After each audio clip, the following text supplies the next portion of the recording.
The man was impaled right through the body with a pitchfork. The other guy who walked in froze in terror. Then the girl doused the man from head to toe in gasoline. As a single match was lit, the man screamed as flames consumed him, turning him to ash. The two girls hopped in their car and drove off without a second glance. What could possibly drive them to such brutality? Katie and Lisa were biological sisters. They met two handsome guys at summer camp. The guys invited the sisters back to their place. The sisters climbed into the man's car with zero suspicion. They arrived at a house deep in the woods, greeted by the man's seemingly kind mother. The sisters let their guard down,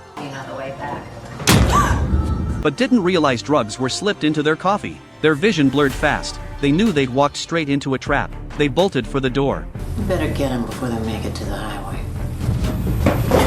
But the brothers grabbed them, hauled them back inside. When they woke up, they were locked in a shipping container in the middle of the forest, chained by the wrists. A man walked in, forced the sisters to turn tricks to line his pockets. Soon the first client arrived in the woods. He picked older sister Katie. Don't leave her alone! Leave her alone! To satisfy his sick fetish, the guy pressed a red-hot cigarette onto Katie's stomach.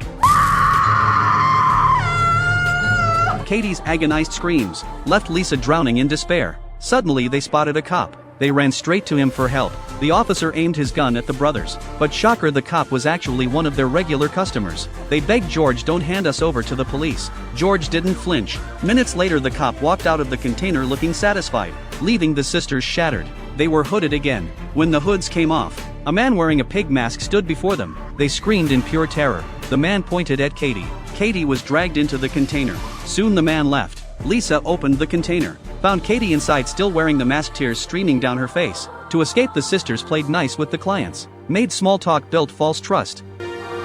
You love me, don't you? Lisa seized her chance, got close, chomped down hard, severed the guy's artery. They grabbed the keys from his body, unlocked their handcuffs, then stole his car and hit the road. Driving along, they saw two young girls. It was like looking into a mirror, seeing their former selves. If they hadn't been kidnapped, they'd still be on campus living carefree college lives. They exchanged a single glance. They decided evil had to pay in blood.